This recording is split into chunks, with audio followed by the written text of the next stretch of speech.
नमस्कार। मो अनन्या बयस 22 वर्ष।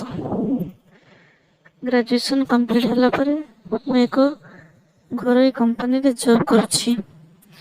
मु आज आपण मानक शेयर करिया पे जाउछि 10 क्लास समय रे मो ट्यूशन सर किपरि मते जबरदस्ती केहिथिले।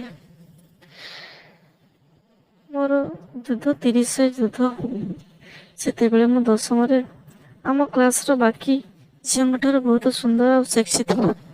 से मो क्लास रो मो पुओ पिला मान सहित मो सार मो पछरे पड़ती। से बापा घरे मोर पर्सनल ट्यूशन बंदोबस्त करथिले। ट्यूशन सर आम घर को सब राति ट्यूशन करने को आसती आ पढ़ाई करी सारी जाती।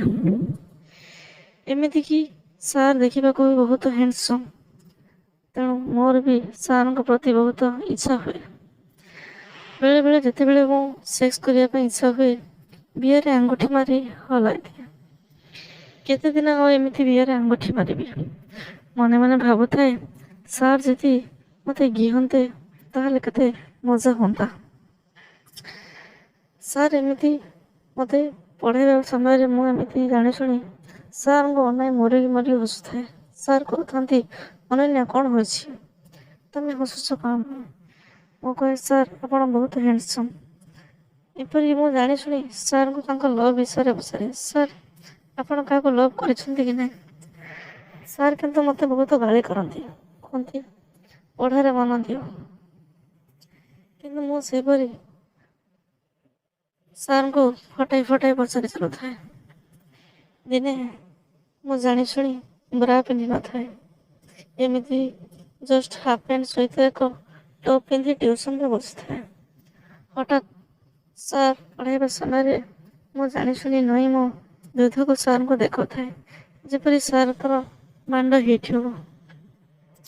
तापर आस्ते आस्ते सार तेरछा नजर मो बांड को तांका बांड छिड़ा हो जाए एवं तेरछा नजर मो बिया को देखु थांती। मो दूध आउ मो एंड फांकर थिबा बिया को अनाउ थांती एवं मने मने किसी न जानिला भली चुप रही जाउ थांती। एमती मु जानी शुणी सार को आगु हाथ धरी टाणी आनी बोली सार मु आपन को बहुत भल पाए। सार कहले देख तमें बर्तमान छोट पिला, तमें बे पढ़ारे मन दियो, भल पाइबार बयस हुए ना। यह कही सार मते बुझाइले किंतु मो मरण न थाए। तापरे हठात मु जानी शुणी सेमिति बसिली आउ सार मो दूध को बारंबार अनाउ थांती। तापरे मु देखे तो सार का बांड पूरा छिड़ा होवार लगी। सार सेक्स करने आस्ते आस्ते इच्छा है। दिने आम घरे मो मम्मी डैडी कही न था, से बाहर को जाती। से दिन घरे मु पूरा एका। सार ट्यूशन करने आसी मु पूरा से दिन मुह कानी आज भाविली जमी हो सार ठार घिया खाइबी। तापर ठीक सेमिति एक फ्रॉक पिंधि जो भितर चढ़ी आ ब्रा किसी पिंधि न थाए। दूध दुईटी फुलका कर देखा थाए आ चौड़ा गांडी बसला बेले बियाटी मध्य फांका को देखागला भली सेमिति करुଥାଏ। सार मत देखा रही पारे ना, मत हठात टाणी नहीं मो ओठरे ओठ को लगाई किस कर चले। मु भाविली सार मन को आज पाई, आज सार बांड को छुड़ी कर खाइबे। तापर सार मते धरी नहीं कहले अनन्या तमें देखा सतरे बहुत सुंदर और सेक्सी, हेले तुमको तमें छोट बोला तुमको भल पाऊँ बोले केमी कह किसी जापर नी। मु कहली सार मु भी आपण को बहुत भल पाए, आपण को सुंदर बांड को मु देखा चाहूँगी। यह कही सार मो फ्रॉक टी को खोलीदे। मु सार जीन्स को खोली तल को करदे। सार पैंट भीतर बड़ बांडटी देखी मो पूरा लोभरे कौन करी किसी जापारे ना।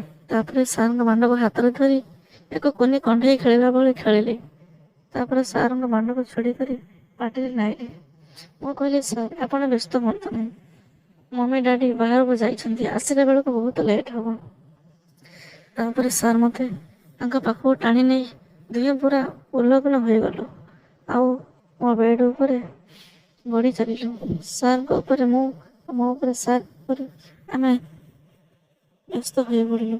ସାର୍ ମୋ ଛୋଟ ନରମ ଦୁଧ ଦୁଇଟିକୁ ଦୋଳି ଦୋଳି ପୁରା ନାଲି ପକାଇ ଦେଉଥାନ୍ତି ଆଉ ଦୁଇ ହାତରେ ଧରି କରି ପାଟିରେ ନାଇ ଚାକୁ ଚାକୁ କରୁଥାନ୍ତି। ମୋତେ ବହୁତ ମଜା ହେଉଥାଏ। ମୁଁ ସାର୍ଙ୍କୁ କହୁଥାଏ, ସାର୍ ମୁଁ ବହୁତ ଥର ବିଆ ଖାଇବା ପାଇଁ ଇଚ୍ଛା କରିଛି, ହେଲେ କିଛି କରିପାରୁନଥାଏ। ସେଥିପାଇଁ ମୁଁ ବିଆରେ ଆଙ୍ଗୁଳି ମାରି ହଲାଇ ଦିଏ। ସାର୍ ମଧ୍ୟ କୁହନ୍ତି, ମୁଁ ବି ମଧ୍ୟ ବହୁତ ଥର ହଲାଇ ଦିଏ। ଏପରି କରି ସାର୍ ମଧ୍ୟ ମୋ ଦୁଧକୁ ପାଟିରେ ନାଇ ତଳ ଉପର କଲେ ଏବଂ ମୋ ଦୁଇ ଜଙ୍ଘକୁ ଫାଡ଼ି କରି ମୋ ବିଆରେ ମନ ଭରି ସାର୍ ଚାଖିଲେ। ମୁଁ ମଧ୍ୟ ସାର୍ଙ୍କ ବାଣ୍ଡକୁ କଦଳୀ ଛୁଡ଼ିଲା ଭଳି ଛୁଡ଼ି କରି ପାଟିରେ ନାଇ ଚାଷି ଚାଲିଲି। ତାପରେ ସାର୍ ଗିଳିବା ପାଇଁ ମୋତେ ଆଗଭର ହେଇଗଲେ। କିପରି ଗିଳିଲେ ଶୁଣିବା ପୂର୍ବରୁ ଆମର ଏହି ଚ୍ୟାନେଲକୁ ପ୍ଲିଜ୍ ସବସ୍କ୍ରାଇବ୍ କରି ସେୟାର କରିଦିଅନ୍ତୁ। ତାପରେ ସାର୍ ମୋର ଦୁଇ ଜଙ୍ଘକୁ ଫାଡ଼ି କରି ମୋ ବିଆରେ ହାତ ମାରିଲେ। ବିଆରେ କଅଁଳିଆ କଅଁଳିଆ ବାଳ ଉଠିଥାଏ। ସେ ବାଳକୁ ହାତରେ ଆଡ଼େଇ ବିଆରେ ମନ ଭରି ଜିଭ ଲଗାଇ ଚାଟିଲେ। ମୋତେ ବହୁତ ମଜା ଲାଗୁଥାଏ। ତାପରେ ତାଙ୍କର ବିଶି ଆଙ୍ଗୁଳିକୁ ମୋ ବିଆରେ ପୁରେଇ ତଳ ଉପର କରୁଥାନ୍ତି। ଆଃ, ଏତେ ସେକ୍ସି ଲାଗୁଥାଏ, ମୁଁ କିଛି ଅନୁଭବ ବି କରିପାରୁ। ତାପରେ ସାର୍ଙ୍କୁ କହିଲି, ସାର୍ ମୁଁ ଆଉ ରହିପାରୁନାହିଁ, ଆପଣଙ୍କର ସେ ବଡ଼ କଦଳୀଟିକୁ ମୋ ବିଆରେ ପୁରାଇ ଦିଅନ୍ତୁ।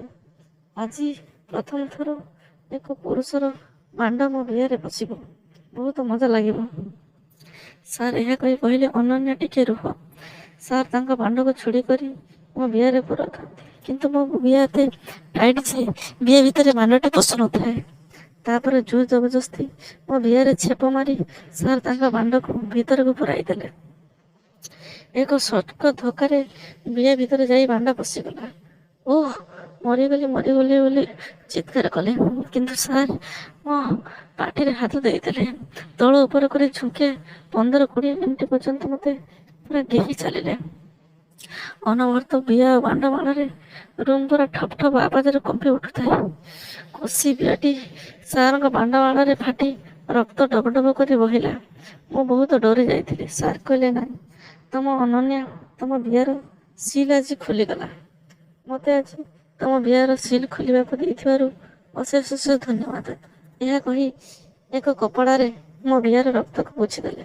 ପୁଣି ମୋତେ ଗିଳିବା ପାଇଁ ଆଗଭର ହେଲେ। ସେତେବେଳକୁ ମୁଁ ପୁରା କଷ୍ଟ ସହିତ ମଜା ବି ନେଉଥାଏ।